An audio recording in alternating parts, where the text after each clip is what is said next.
Béni soit le Dieu et Père de notre Seigneur Jésus-Christ pour cette nouvelle audio. Je rends grâce au Père des Lumières pour le souffle de vie, pour sa main qu'il étend sur nos vies, pour le souffle de vie qui nous renouvelle gratuitement.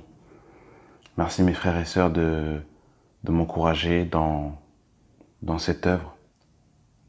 Je viens à vous afin que vous puissiez aussi prier pour moi,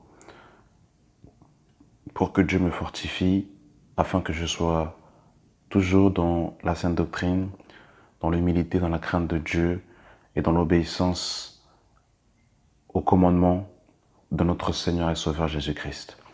Alors aujourd'hui, j'aimerais vous parler d'un sujet que le Seigneur a mis récemment dans mon cœur et que j'aimerais partager avec vous. Et c'est véritablement très important, madame, dans le Seigneur. Et nous devons savoir, madame, dans le Seigneur, que Jésus est mort à la croix pour nous rendre libres. Et le diable ne veut pas que les enfants de Dieu soient libres. Le diable veut captiver les enfants de Dieu. Le diable veut rendre esclaves les enfants de Dieu. Et j'irai même plus loin. Satan veut rendre esclave l'homme. Et nous allons parler de l'esprit de contrôle. Chrétiens, enfants de Dieu, écoutez attentivement ce qui va être dit. Le Maître, Jésus de Nazareth, est mort à la croix pour nous rendre libres. Libres par rapport à Satan et à ses démons au royaume luciférien. Libre par rapport au péché, libre par rapport à la mort, libre par rapport aux liens ancestraux familiaux et libre par rapport aux hommes. Jésus est vraiment venu nous rendre libres et nous affranchir. Le sang de Christ, mon frère, ma sœur, t'a libéré de toute oppression. Le sang de Christ t'a libéré de toute culpabilité de ton passé par rapport aux erreurs que tu avais faites quand tu étais sans Christ. Le sang de Christ est venu te rendre libre par rapport au joug des hommes. Et ça, c'est très important de le savoir.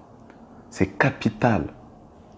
Et il faut véritablement que nous soyons illuminés dans notre homme intérieur par rapport à cette réalité spirituelle. Que Jésus est venu sur la terre pour nous rendre libres. Et l'un des effets de l'œuvre de la croix dans la vie d'un enfant de Dieu, c'est la liberté, le fait d'être affranchi.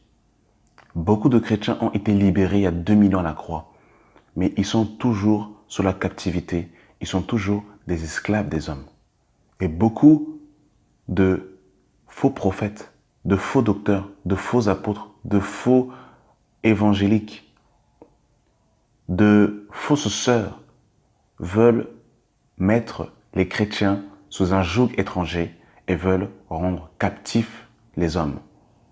Il y a beaucoup d'hommes qui cherchent des personnes mal affermies afin que ces chrétiens soient sous leur joug, sous leur contrôle, sous leur domination. Alors comment savoir si je suis sous le joug de quelqu'un, si je suis la proie de quelqu'un? Alors Dieu a mis quelque chose dans l'homme qui s'appelle la volonté, le libre arbitre. Cette chose que Dieu a mis dans l'homme, c'est une chose que Dieu lui-même, qui est tout-puissant, qui est le créateur du ciel et de la terre, respecte la volonté de tout homme. C'est-à-dire que si un homme décide volontairement de ne pas suivre la voie du Seigneur, eh bien Dieu ne lui mettra pas la pression pour que ce dernier choisisse le chemin de la vie.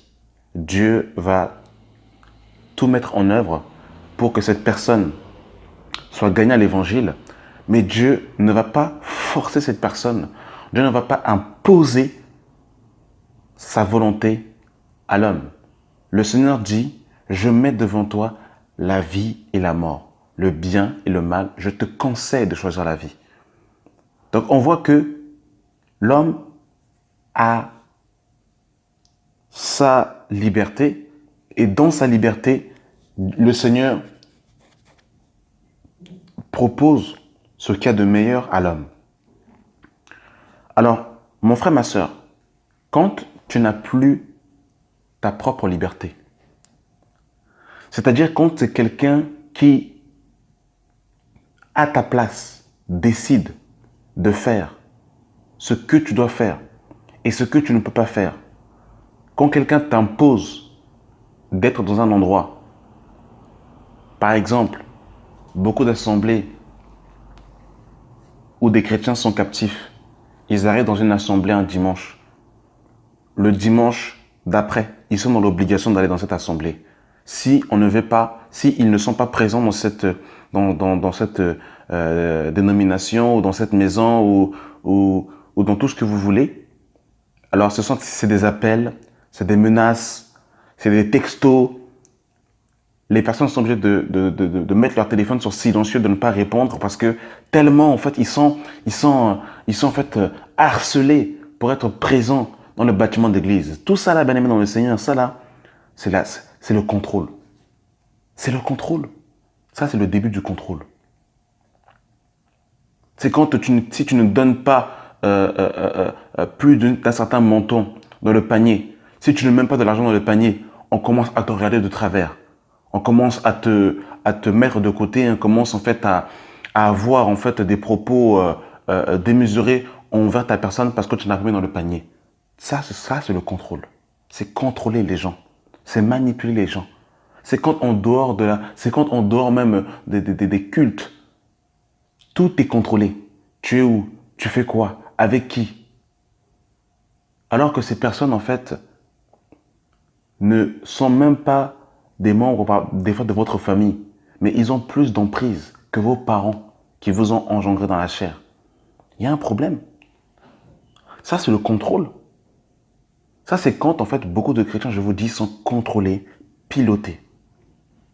Ou il y en a encore d'autres.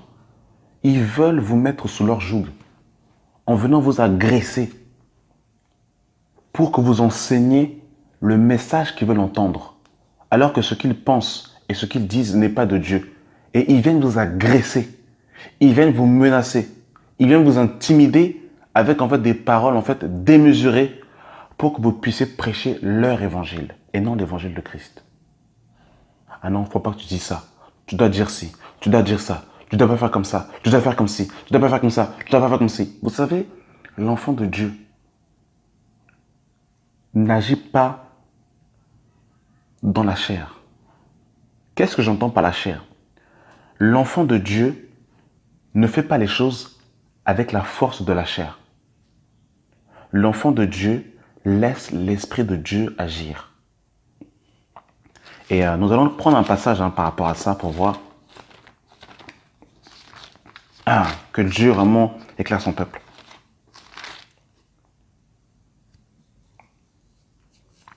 Zacharie chapitre 4, le verset 6. C'est ici la parole que l'Éternel adresse à Zorobabel. Ce n'est ni par la puissance, ni par la force, mais par mon esprit, dit l'Éternel des armées. L'enfant de Dieu sait que c'est le Saint-Esprit qui convainc et qui touche les cœurs. L'enfant de Dieu n'enseigne pas avec la force. L'enfant de Dieu n'enseigne pas avec la puissance, mais c'est par l'esprit. Alors quand je dis que l'enfant de Dieu n'enseigne pas avec la force, je parle en fait de la force de la chair, de la puissance de la chair. L'enfant de Dieu fait confiance à l'Esprit de Dieu. C'est-à-dire que l'enfant de Dieu va rester en fait dans une simple exhortation, dans un simple rappel, dans une simple interpellation, mais il ne met pas la pression aux gens pour que les gens se baptisent, pour que les gens viennent pour que les gens viennent se rassembler, pour que les gens acceptent Jésus, pour que les gens lisent la parole. L'enfant de Dieu ne met pas la pression. Il n'est pas dans la force de la chair. Il n'impose pas. L'enfant de Dieu laisse l'Esprit de Dieu agir et toucher les cœurs. Mais les gens qui contrôlent, ils aiment en fait à chaque fois oppresser les gens. Soit ils oppressent les gens par la force, soit ils oppressent les gens dans la douceur, mais dans la manipulation. La manipulation. Manipuler les gens avec des paroles doucereuses. Et j'aime la conduite de l'esprit. J'aime quand il me donne des passages comme ça. C'est pour ça vraiment de plus en plus j'aimerais ne plus préparer. Romains 16, le verset 17. Je vous exhorte, frères, à prendre garde à ceux qui causent des divisions et des scandales au préjudice de l'enseignement que vous avez reçu. Éloignez-vous d'eux, car de tels hommes ne servent point Jésus-Christ notre Sauveur, mais leur propre ventre. Et par des paroles douces et flatteuses, ils séduisent les cœurs des simples. Donc on voit qu'il y en a, ils vont dominer et assujettir les gens, mais avec des paroles douces et flatteuses. Donc la domination n'est pas toujours en fait brutale. La domination n'est pas toujours en fait écrasante. La domination peut se faire par des paroles douces et flatteuses. C'est quand des personnes arrivent à toucher vos cœurs avec des simples paroles, en vous flattant par toutes sortes de paroles, de belles paroles, pour toucher votre chair afin de pouvoir contrôler votre tête. Voilà, vous l'aimez dans le Seigneur. Que Dieu nous garde. C'est pour ça qu'il faut que Dieu nous donne l'esprit de discernement. 2 Pierre chapitre 2, le verset 1. Il y a eu parmi le peuple de faux prophètes, et il y aura de même parmi vous de faux docteurs, qui introduiront des sectes pernicieuses et qui rogneront le maître qui les a rachetés, attirant sur eux-mêmes une ruine soudaine. Plusieurs les suivront dans leur dissolution et la voie de la vérité sera calomniée à cause d'eux. Par cupidité, ils trafiqueront de vous au moyen de paroles trompeuses, eux que menacent depuis longtemps la condamnation et dont la ruine ne sommeille point. Voilà. Des paroles trompeuses, des paroles douces, flatteuses. Voilà comment on peut dominer quelqu'un. Voilà comment on peut assujettir quelqu'un. Alors, c'est quand en fait des personnes veulent vous mettre sur leur joug, en vous disant littéralement, directement ou indirectement, que si je ne prie pas pour toi, eh bien en fait, tu n'as pas de protection. Il faut que je sois ton papa spirituel, ta mère spirituelle, ta tante spirituelle. Il faut que je te mette sous... je suis ta couverture spirituelle. Chaque chose que tu dois faire, tu dois passer par moi. Tu dois me consulter. Si tu veux voyager, il faut me consulter. Si tu veux passer un examen, tu dois me consulter. Tout ce que tu fais, tu dois me consulter. Là, il est en train de s'ériger comme un gourou. Il est en train de s'ériger comme étant un médiateur entre Dieu et vous. Ça, vous devez le savoir, bien-aimés dans le Seigneur. Et il ne faut pas qu'il en soit ainsi. C'est quand des personnes ne jurent que par leur pasteur. Ils sont sous le joug, sous le contrôle. C'est quand une personne ne reçoit que l'évangile que de la bouche d'un seul individu. Alors que le Seigneur a plusieurs ministres. Au temps des apôtres, il n'y avait pas que Paul, il y avait Pierre, il y avait Paul, il y avait Jacques, il y avait Jean, et il y avait plusieurs personnes que le Seigneur utilisait, même si le message était le même. Mais plusieurs personnes étaient utilisées par le Seigneur pour prêcher le message. Lisez 1 Corinthiens 15. Paul va dire que ce soit moi, que ce soit eux, voilà l'évangile que nous prêchons. Mais quand un chrétien commence à avoir une seule personne qui l'écoute et qu'il n'y a que lui qui détient la vérité, il n'y a que lui qui prêche le vrai message, alors là, tu es sous le joug. Consciemment ou inconsciemment, tu es idolâtre. Tu es sous le joug et sous la coupole d'un homme. Et il ne faut pas qu'il en soit ainsi. Comment on sent quand on est sous le joug et sous la coupole d'un homme? C'est quand en fait une personne dit des faux enseignements, dit des fausses doctrines, a un agissement ou un comportement qui n'est pas conforme à la parole de Dieu, mais parce qu'on est tellement en fait illuminé par cet homme ou par cette femme que tout ce que cette personne va dire, on va toujours trouver en fait un moyen pour couvrir, pour caresser en fait son péché, son iniquité. Et bien tu se le coupes, tu es la coupelle, tu es le joug d'un homme. C'est quand en fait tu n'arrives pas à dire ce que tu penses, mon frère, ma soeur, par rapport à une situation. Tu n'arrives pas en fait à dire ce que tu penses. Et bien là, c'est terrible. C'est terrible. C'est quand tu n'as plus la possibilité de dire je ne suis pas d'accord.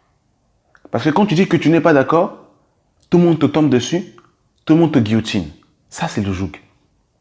Et nous voulons voir dans les Écritures des passages qui vont nous montrer des personnes qui ont mis les chrétiens sous leur joug. Nous sommes dans 3 Jean. Que Dieu nous garde. Alors, nous sommes dans 3 Jean, le verset 8. Nous devons donc accueillir de tels hommes afin d'être ouvriers avec eux pour la vérité. J'ai écrit quelques mots à l'Église, mais Diotrephe, qui aime à être le premier parmi eux, ne nous reçoit point. C'est pourquoi, si je vais, je rappellerai les actes qu'il commet en tenant contre nous de méchants propos, non content de cela, il ne reçoit pas les frères, et ceux qui voudraient le faire, il les empêche et les chasse de l'Église. Bien-aimés, n'imitez pas le mal, mais le bien. Celui qui fait le bien est de Dieu, celui qui fait le mal n'a point vu Dieu. Donc Diotrephe était un individu qui exerçait une domination charnelle, une domination dictatoriale, où il avait des propos méchants. Il était méchant dans ses propos, méchant dans ses paroles. Il chassait les gens et il voulait être le premier. Donc ça, bien aimé dans le Seigneur, ce sont en fait des agissements et des attitudes, des caractères qui peuvent nous montrer quand une personne veut nous mettre sous son joug. Ici, Diotrephe avait un caractère qui était apparent. Hein. Donc, il avait des propos, des mauvais propos. Il chassait les gens. Il aimait à être le premier. Oh, aimer être le premier. Combien de chrétiens aujourd'hui ne cherchent pas à être leur premier, à être les premiers? Quand ils arrivent quelque part, ils veulent toujours parler. Ils veulent toujours être devant. Vous savez, les personnes qui aiment être les premiers dans leur cœur, eh bien, en fait, peuvent inconsciemment ramener des gens sur leur joug. Parce qu'ils vont toujours vouloir que les gens soient d'accord avec eux et aillent dans le même sens de direction qu'elles. Donc, les personnes qui aiment être les premiers, il faut faire attention. Il faut faire attention. Et un autre exemple encore de domination, hein, mais cette fois-ci, c'était une domination un peu plus subtile, un peu plus sournoise, qui n'était pas directement apparente, mais qui avait quand même, en fait, c'était quand même le contrôle. Dans Marc chapitre 6, verset 17. Car Hérode lui-même avait fait arrêter Jean et l'avait fait lier en prison à cause d'Hérodias, femme de Philippe son frère, parce qu'il l'avait épousée et que Jean lui disait, il ne t'est pas permis d'avoir la femme de ton frère. Hérodias était irritée contre Jean et voulait le faire mourir. Mais elle ne le pouvait car Hérode craignait Jean, le connaissant pour un homme juste et saint, et le protégeait, faisant beaucoup de choses selon ses avis et l'écoutait avec plaisir.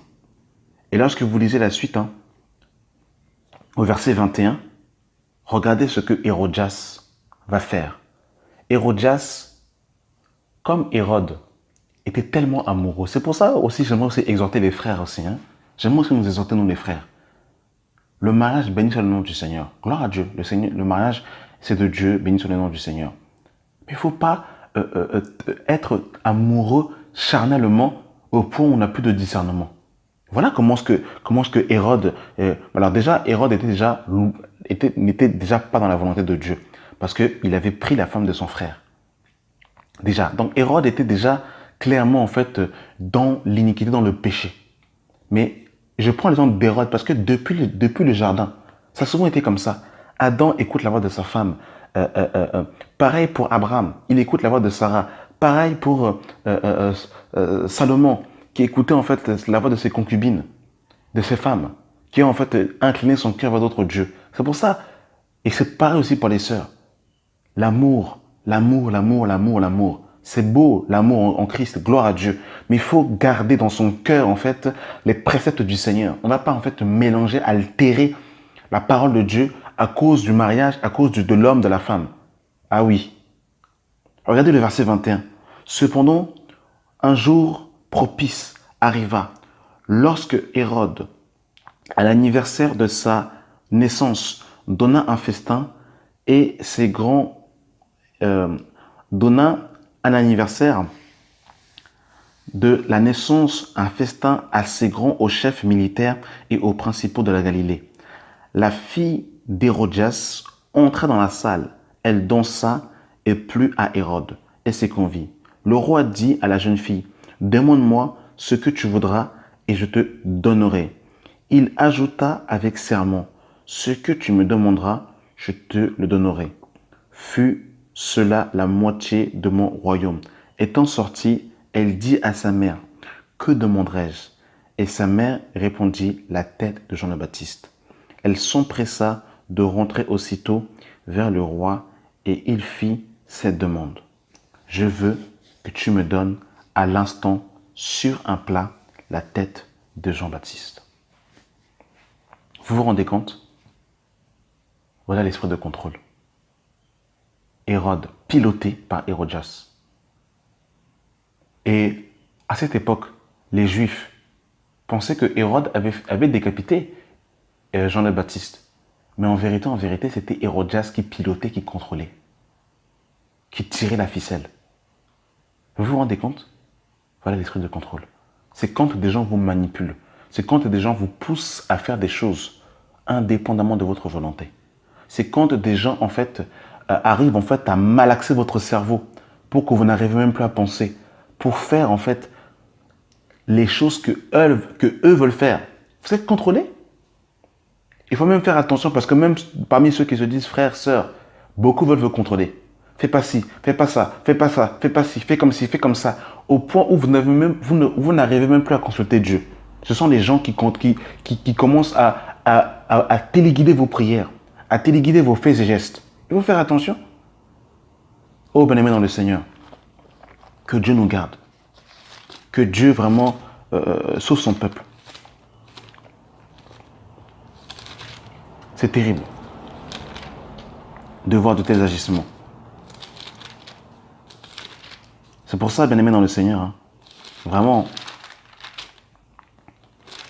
ne vous mettez pas sous le joug d'un homme. Le joug d'un homme, le joug d'une femme. Vraiment, que Dieu nous donne le don de discerner les esprits. Que Dieu nous donne le don de discerner les esprits. Parce que nous sommes vraiment dans un temps où vraiment les hommes veulent contrôler, piloter, diriger notre vie. Ils nous donnent en fait des paroles en disant, voilà, je vois sur toi la malédiction, je vois que tes routes sont bloquées, je vois que... En fait, des paroles toujours, en fait, des paroles en fait de condamnation.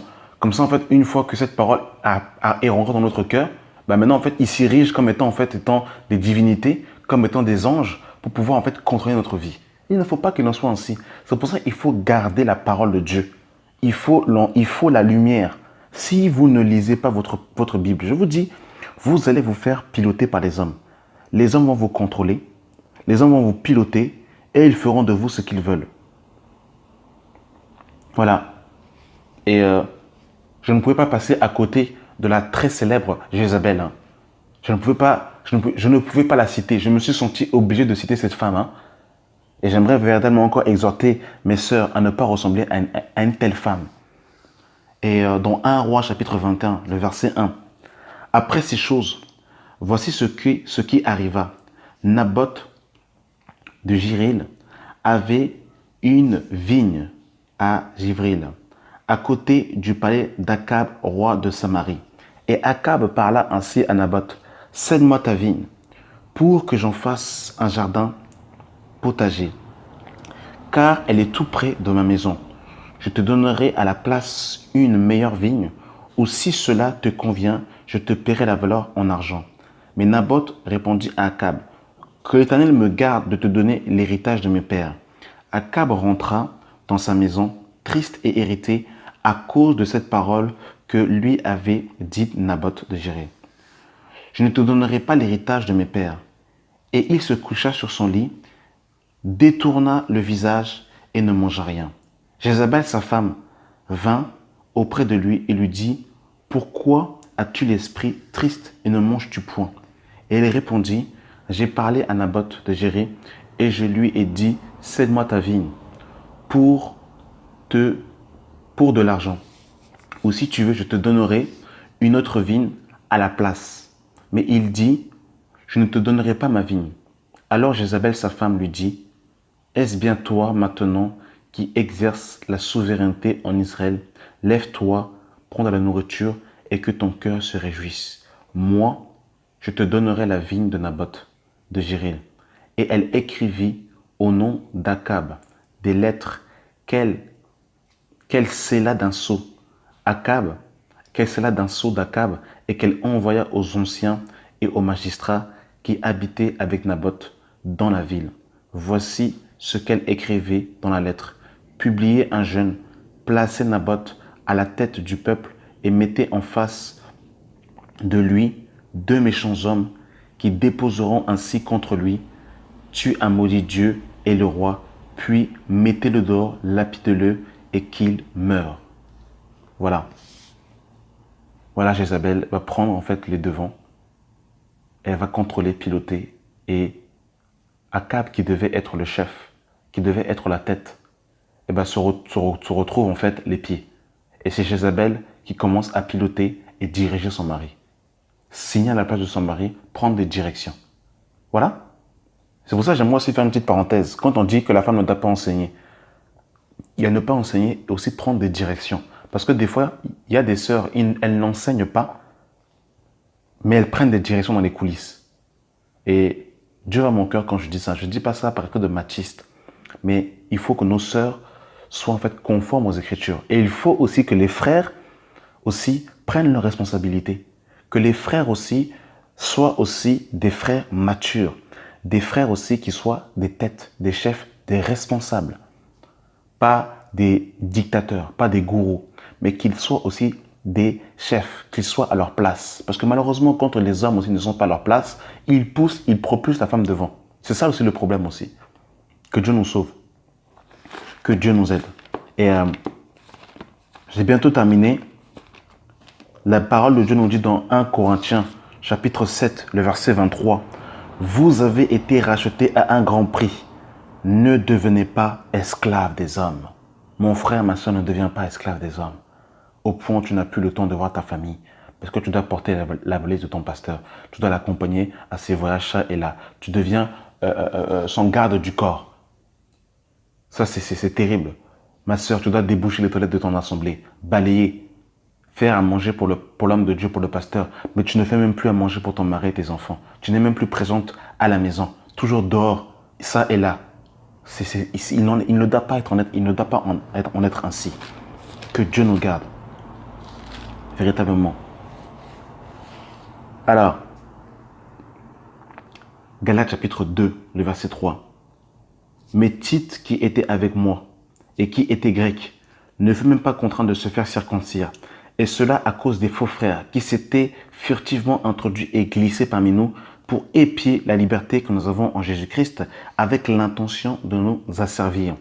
Nous ne leur cédâmes pas un instant et nous résistâmes à leurs exigences afin que la vérité de l'évangile fût maintenue parmi vous. Donc ici, il va y avoir des faux frères qui vont s'introduire dans l'église de la Galatie et qui vont vouloir remettre les chrétiens sous la loi mosaïque. Et ils vont vouloir imposer à ce que Tite se fasse circoncire. Et Paul va leur résister en face. Paul va leur résister et il va s'opposer fermement. C'est pour ça que nous nous opposons à ceux qui veulent justement nous ramener sur leur doctrine, sur leur joug, avec des commentaires agressifs, avec en fait des pensées, ou même pas forcément des personnes, même des fois que nous côtoyons, qui veulent nous mettre sur leur doctrine, qui veulent que nous prêchions ce qu'ils veulent entendre. On va résister. On résiste. dans la fermeté du Seigneur. C'est pour ça qu'il faut la fermeté en Christ. C'est très important. Sinon, les gens vont vouloir que vous prêchiez leur propre message. Vous vous rappelez, Aaron n'a pas tenu à la pression. Aaron, on leur dit, Aaron, lui qui n'avait pas de problème, on est parti lui mettre la pression. Fais-nous un Dieu enfante, fais-nous un Dieu enfante. Il n'a pas été ferme, il est tombé. C'est pour ça que la fermeté en Christ par rapport à la parole de Dieu, c'est très important. Si vous n'êtes pas ferme dans la doctrine du Seigneur, quand je parle de la fermeté, je ne parle pas d'être, de ne pas être dans la miséricorde. Je ne parle pas d'être dans la méchanceté, mais je parle de la fermeté par rapport à la fidélité de la saine doctrine. Si vous n'êtes pas ferme, les gens vont vous piloter, les gens vont vous contrôler. J'ai vu des gens tomber à cause en fait de personnes qui les ont sournoisement, furtivement en fait pris le contrôle. Bien-aimés dans le Seigneur, il faut faire attention parce que les hommes aiment piloter, ils aiment en fait piloter, contrôler les gens. Fais ci, fais ça, ne fais pas ci, va là-bas, va ici, va là-bas. Les gens ne vous poussent même pas à consulter Dieu. Les gens deviennent eux-mêmes inconsciemment sans s'en rendre compte, ils deviennent des dieux. Et ils veulent justement vous imposer un rythme. Fais ceci, fais comme ça, fais comme ça, fais comme ci, fais pas comme ça, fais pas comme ci. Marie-toi avec un tel, te marie pas avec un tel, fais comme ci, fais comme ça. Il faut faire attention, mes amis, dans le Seigneur.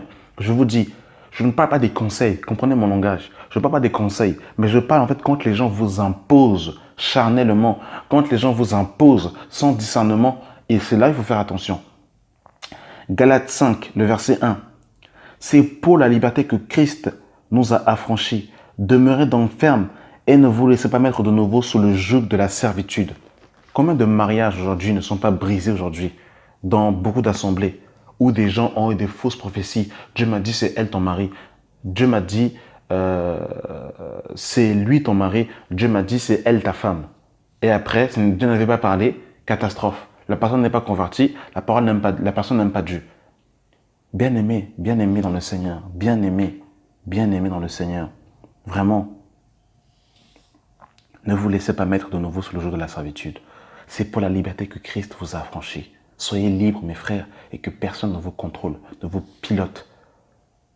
Alors, en Christ, et je terminerai sur ça, la parole de Dieu nous dit de se soumettre les uns les autres. Alors, nous devons avoir en fait une docilité les uns des autres. Nous devons nous écouter. Mais quand je parle de la domination, c'est quand une personne sort du cadre et sort en fait des limites que Dieu lui a imposées. Par exemple, quand quelqu'un se dit ministre, enseignant la parole de Dieu, et qu'il sort du rang ou des limites qui lui est imposées par la parole, et qu'il commence en fait à dominer, assujettir, figer les gens, et en fait à barricader les gens dans sa propre idéologie et dans sa propre pensée. Oui, à partir d'aujourd'hui, tu ne parles plus avec un tel. Il y a des personnes, du jour au lendemain, elles ne vous parlent plus. Vous ne savez pas pourquoi?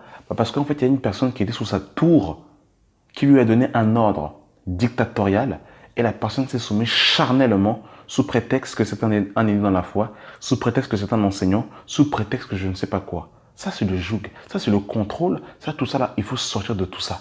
Il faut sortir. Il faut la croix pour casser les chaînes. Tellement de chrétiens sont des esclaves des hommes. Oh Seigneur, sauve-nous. Que Dieu nous sauve, que Dieu nous aide. Merci d'avoir pris le temps d'écouter cet audio et que la grâce et la paix soient avec vous dans le nom de notre Seigneur et Sauveur Jésus-Christ. Amen.